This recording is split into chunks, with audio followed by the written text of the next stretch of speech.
and welcome back.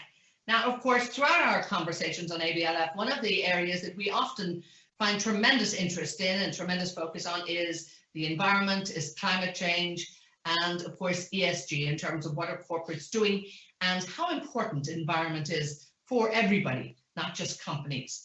Now, Earth Day, of course, has grown into a global year-round policy, and the woman is very much responsible for that. We look at and we welcome now the president of Earth Day Network. I'm delighted to be joined by Kathleen Rogers. Kathleen, thank you so much for being with us. Thank you for having me. Now, so much talk, and I'm sure you welcome it too, about the environment and about what people need to do. We look at the UN SDGs. We look at a tremendous focus, and I think, and perhaps an awareness in many ways that we have to do more, we have to do it faster. When we look at climate change and, I suppose the battle that's going on there, is there enough being done? Is it being done fast enough? And perhaps what more do we need to do and how quickly? Well, of course, we always need to do more. I think COVID-19 has highlighted some of the issues painfully for most countries. As you know, most GDPs are not growing, they're falling with a couple of exceptions.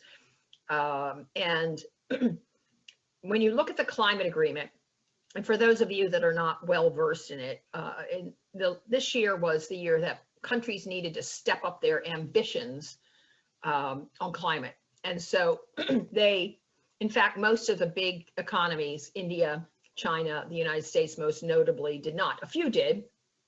A few created some modest changes. The US isn't even in the climate agreement. So if you're looking at specifically at climate rather than a broad set of environmental issues, the three leading economies, other than the EU, really took a step back. And the US has been out of the climate agreement for 4 years, although Wednesday we will be, at least we'll have sent the letter to get back in. So you overlay that with what happened with COVID and there just in the last year. And it's in a way understandable that most of the countries were reeling from COVID-19, rising demand for energy.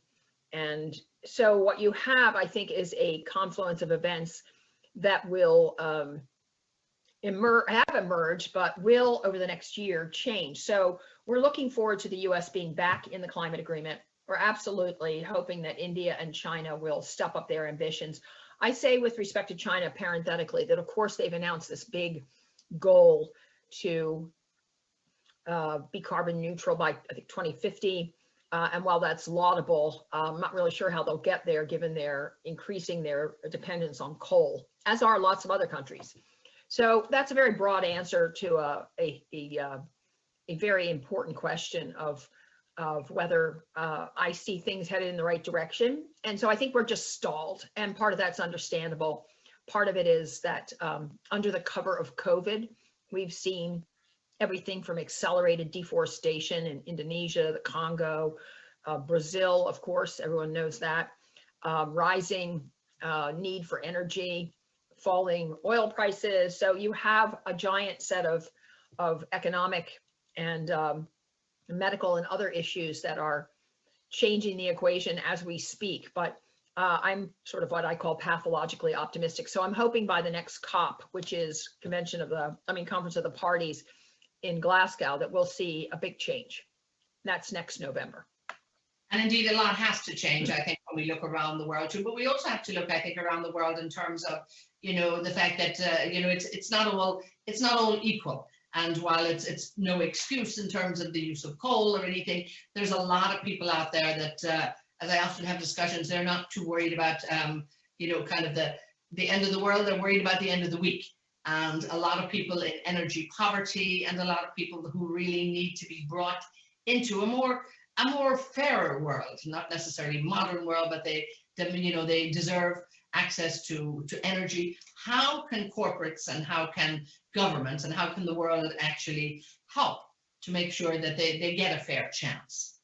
Yeah, I mean, we have hundreds of millions of people who don't have energy at all. I mean, when it gets dark, there's no light. And so we have to start with that equity issue. And move it down the road. Now, it's easy to say that they should create a renewable energy portfolio, and that, of course, is what my organization is focused on. How do we help countries build in a way that they don't suffer what we're suffering in the United States and other countries are, which is a legacy of dirty fuels. And so, but that's also unfortunate when you have big, it's easy to put in centralized energy, but the beauty of energy is that it can be decentralized. It should be decentralized, since you lose so much of electricity and power as it moves through the network. But creating those incentives and finding investors that will actually do that and see a really positive rate of return, that's where the difficulty is. So yes, it's all very well and good for us to say that the developing world or lesser developing world needs to develop the right way. But it's critically important that investors and governments step up to the plate and make sure that they, when they create their energy network and their systems for distributing it, that they look at what we did and go the opposite direction. When we look at renewable energy, and we're seeing some, tremendous projects around the world, here in the United Arab Emirates, we're about to start the Abu Dhabi Sustainability Week. It's underway, and IRENA is going to be already in session to looking at what's going on in terms of that sort of fairer greener world, so to speak. Yes, it's happening, but you get frustrated sometimes with the amount of effort and you put in, whereby it's almost like it's 3 steps forward, 2 back so often. And what can we do to keep the momentum up? Well, again, in particular, corporations and governments need to come up with a plan and stick to it. I have a long history of being a student of the Industrial Revolution back in the 1800s and other revolutions, economic and other revolutions. And so what I've learned, and I truly believe, is that corporations will drag their heels while still planning for the future, kind of indefinitely, until governments put pressure on them to change. And so we're seeing, as I mentioned before, countries like China, India, many countries in Asia, and even in Africa, a dependence on fossil fuels that's growing, not shrinking.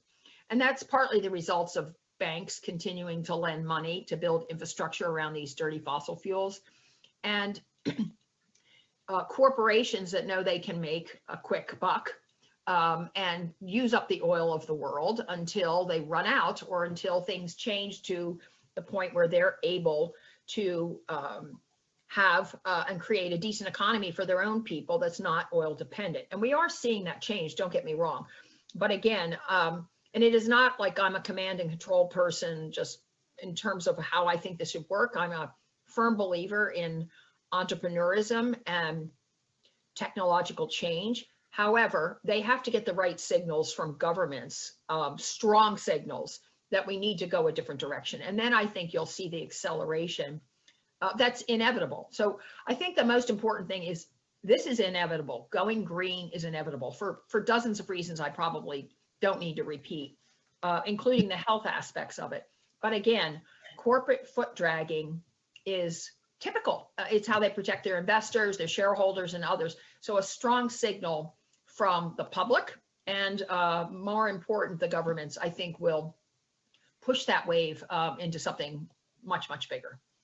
Now, you mentioned earlier, of course, that you're looking forward to seeing hopefully a shift in terms of the American policy, and I think this will, in many ways, lead the world in many ways as well. I think still the power of what happens in the US is something that many other countries look up to. Do you think, how long will this take, or is there a lot of work and perhaps damage to be undone when it comes to government policy and environmental protection, particularly in the US? Yeah, I'll focus on the US for a second. I think within about 5 minutes after the inauguration on Wednesday, then President Biden will shoot off his letter to the UNFCCC. I and lots of other people are weighing in on what that letter should say. Not that he's going to take our recommendations, but we're hoping. And so there's been an enormous amount of background work being done really before the election in the United States, anticipating that we move back into the climate agreement. Do we have lots of things to make up? Yes. I mean, I don't think the US will come in with a mea culpa exactly when they show up at the next meeting, which is coming up fairly soon.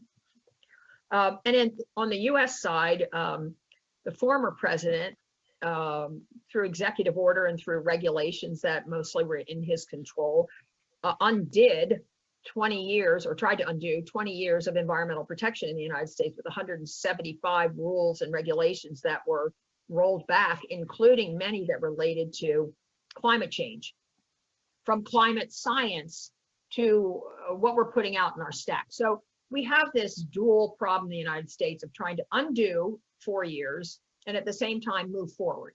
And I think we will be sending absolutely the best signals. He's put together a climate team that's awesome, John Kerry and some other people who are really terrific. So I think that plus what I'm seeing in Congress will push the world forward. And I guess it's my view that Europe and many other countries will welcome that, and they will become partners in this acceleration. And once the US and some other countries up their ambitions under the climate agreement, which of course we haven't been in the climate agreement, I think you'll see a lot more activity. And certainly, whether it's Wall Street or long-term investors in the energy sector are also going to read those signals exactly the same way, if they haven't already. So I think people are prepared for this, and we see it every day. There's some great companies out there that are actually biting the bullet and taking risk to meet Joe Biden and others ahead of Wednesday.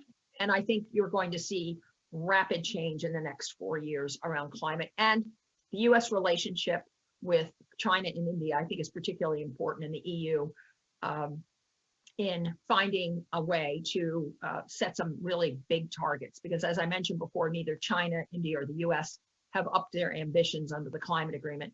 And that really needs to happen.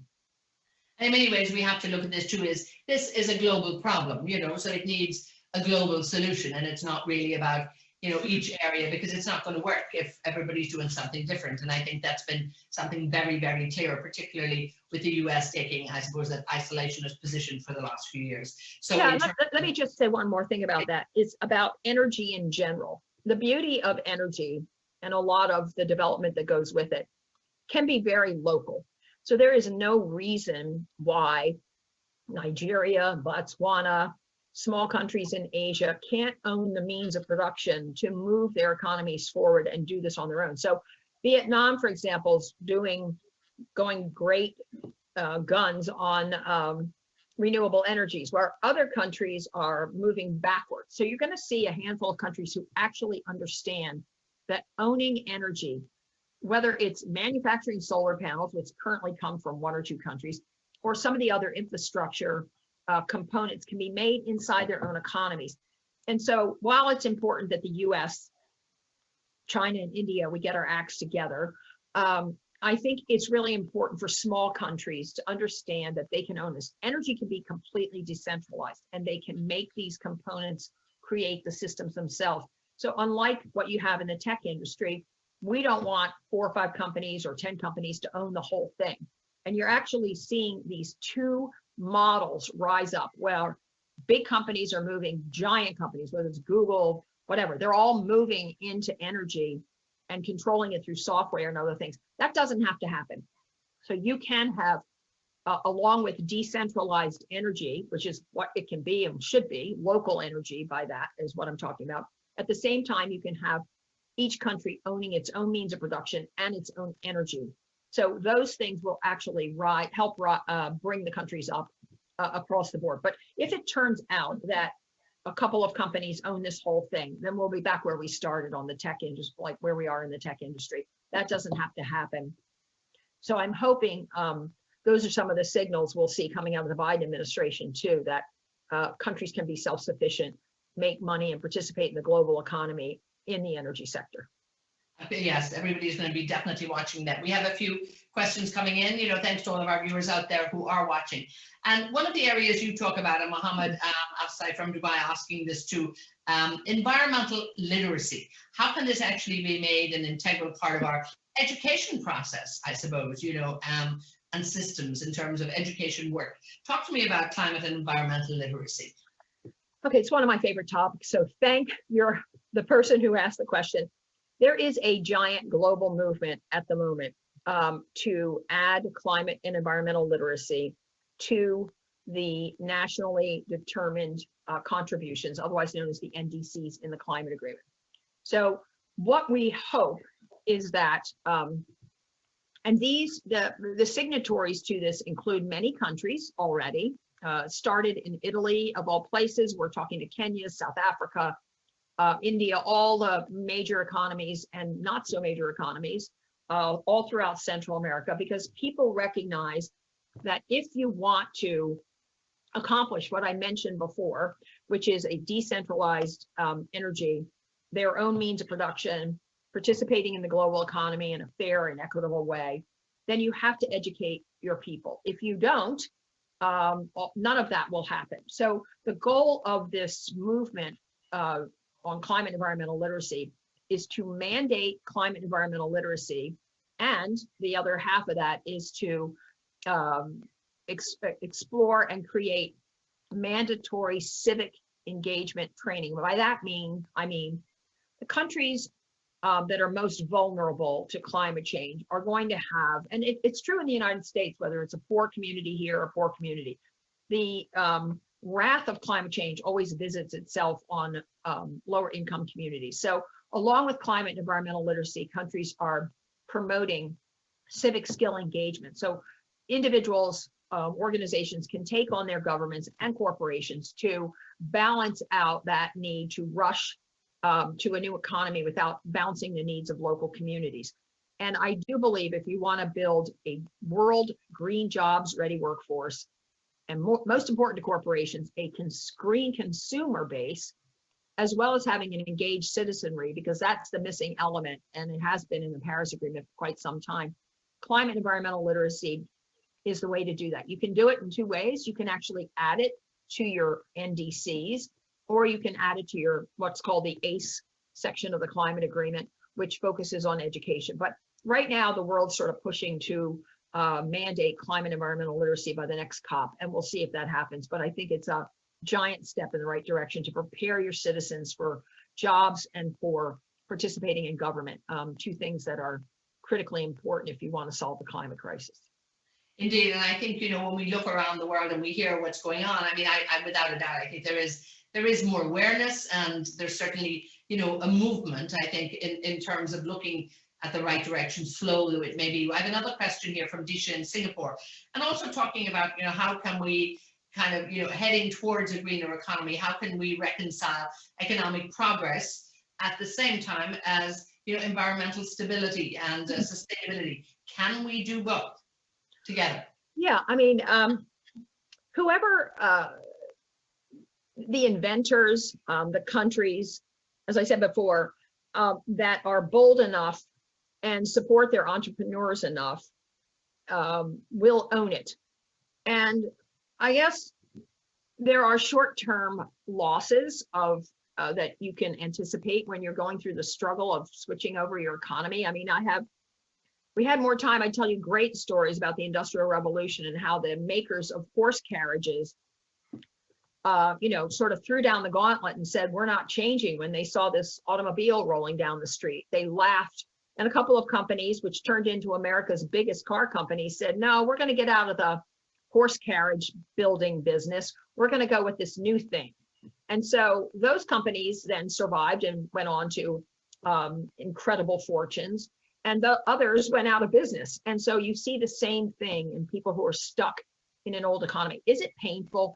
Absolutely. Does it require a balancing act to keep your current populations working, fed, provide them energy? Absolutely. But at some point, countries will make the leap. Some will make it sooner than others, and they're going to be the winners. And that's what I'm concerned about, is the the pain right now that a lot of countries are facing by trying to move to renewables when things like coal or oil appear to be cheaper.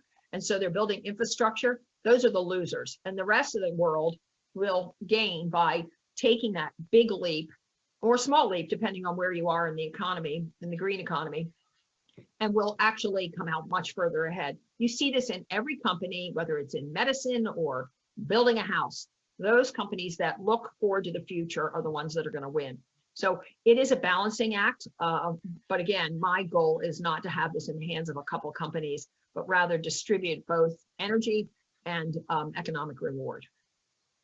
When you look at, what's going on in the world, and we look at, I suppose, the fact, the last, year, really 2020, people really been isolated in many ways with the brakes put on due to COVID as well.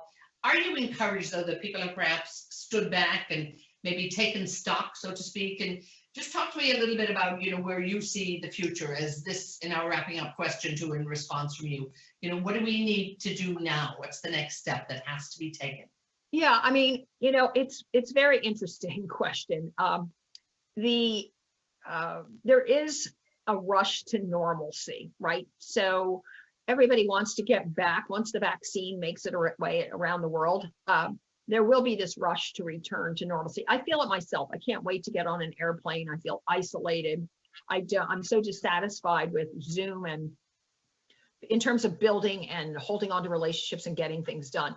On the other hand, people that are working in offices don't really see the rush to get back to going downtown or wherever, traveling. But I think that's the answer for the elites. The rest of the world is doing much worse, and whether they remain energy thrifty or we deal with the acute poverty and that we're facing is a whole nother story. So there is this balancing act between the elite who have been able to cope with COVID in a way that poor communities and even middle-class communities cannot. So I think the jury's still out on whether you'll see the impacts of COVID being positive in terms of how people reassess how they live their lives. And at the same time, just to be clear, both carbon emissions are rising as well as growth in carbon use, fossil fuel use. So you have this sort of balancing act between people, productivity, the rush to get back to normal, the people that have been plunged into poverty, and then looking out to the future, why have our emissions and our use of fossil fuels actually accelerated? So again, I think we're looking at this moment and taking the long view, and knock on wood, COVID will have been a blip on the radar and have taught us a few things. But I do expect a rush and increased carbon emissions and higher fossil fuel use for the next couple of years. And then I see it turning. Certainly by 2035, you're going to see a mad rush to change everybody's ways. And I think that's what we're looking forward to and working really hard to make sure it happens. And I believe, you're going to have a lot of support, I think, for that too. I think it's, we can see the seeds of that, I think, been sown right around the world. So, and I think people like yourself, keep up the good work. That activism, will not go unrewarded. It's been a long, tough battle. Long haul, many years. Many years, but it's as I'm sure, sort of coming from your, very soul, that it's not something that you give up on. It has to keep going. So, Kathleen, it's been an absolute delight to talk to you. Thank you so much. Good luck. Thanks for the great questions too. And I hope we'll connect again soon. Love to do that. Great. Okay, so there you have it. And thank you all for listening to us. Stay with ABLF. We'll be back shortly and we'll wrap this session up. Thank you so much for being with us.